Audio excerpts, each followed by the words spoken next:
చిరంజీవి, నయనతార జంటగా నటించిన తాజా చిత్రం మన శంకర్ వరప్రసాద్ గారు. అనిల్ రావిపూడి దర్శకత్వం వహించిన ఈ ఫ్యామిలీ ఎంటర్‌టైనర్‌లో వెంకటేష్, క్యాథరిన్ కీలక పాత్రలు పోషించారు. సంక్రాంతి స్పెషల్‌గా జనవరి 12న ప్రేక్షకుల ముందుకు వచ్చిన ఈ సినిమా బాక్సాఫీస్‌ను షేక్ చేసింది. తెలుగు చిత్ర పరిశ్రమలో ఆల్ టైమ్ రికార్డ్ క్రియేట్ చేసింది. ఈ నేపథ్యంలో అనిల్ రావిపూడి తన తదుపరి చిత్రాన్ని వెంకీతో చేస్తారనే టాక్ నడుస్తోంది. అయితే ఇందులో మరో హీరో కూడా ఉంటారని ప్రచారం సాగుతోంది.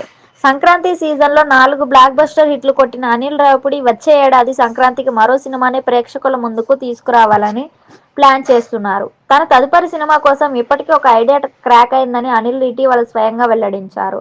ఈసారి సినిమా టైటిల్ అనౌన్స్‌మెంట్ నుంచే ఒక విచిత్రమైన జర్నీ స్టార్ట్ కాబోతోందని, వామ్మో వీడేంట్రా బాబు అంటారని చెప్పారు. ఖచ్చితంగా మరో మ్యాజిక్ జరగబోతోందని, టైటిలే విచిత్రంగా ఉంటుందని, త్వరలోనే అనౌన్స్ చేస్తానని తెలిపారు. కానీ ఏ హీరోతో చేస్తారనేది అనిల్ రివీల్ చేయలేదు. సినీ వర్గాల్లో వినిపిస్తున్న టాక్ ప్రకారం అనిల్ రావిపూడి తన నెక్స్ట్ మూవీ కోసం వెంకటేష్తో మరోసారి చేతులు కలపబోతున్నారని తెలుస్తోంది. వీరిద్దరి కాంబోలో ఇప్పటికే F2, F3, సంక్రాంతికి వస్తున్న మన శంకర్ వరప్రసాద్ గారు వంటి 4 చిత్రాలు వచ్చాయి. ఈ హిట్ కాంబినేషన్లో 5వ సినిమా రాబోతోందని తెలుస్తోంది. మళ్లీ సంక్రాంతినే టార్గెట్ పెట్టుకొని స్క్రిప్ట్ రెడీ చేసుకొని సెట్స్ మీదకు తీసుకెళ్లేలా ప్లాన్ చేసుకుంటున్నారట. తాజాగా వినిపిస్తున్న టాక్ ప్రకారం ఈ ప్రాజెక్ట్ గురించి మరో ఆసక్తికరమైన విషయం సోషల్ మీడియాలో చక్కర్లు కొడుతోంది. అనిల్ రావిపూడి, వెంకటేష్ కాంబోలో తెరకెక్కబోయే సినిమాలో మరో హీరో కూడా ఉంటాడని టాక్ నడుస్తోంది. అందుకోసం తమిళ హీరో కార్తీ, మలయాళ హీరో ఫఫద్ ఫాజిల్ పేర్లని పరిశీలిస్తున్నట్లు ప్రచారం జరుగుతోంది.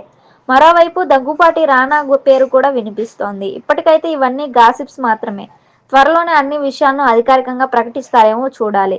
వెంకీ ప్రస్తుతం త్రివిక్రమ్ శ్రీనివాస్ దర్శకత్వంలో ఆదర్శ కుటుంబ AK-47 మూవీ చేస్తున్నారు.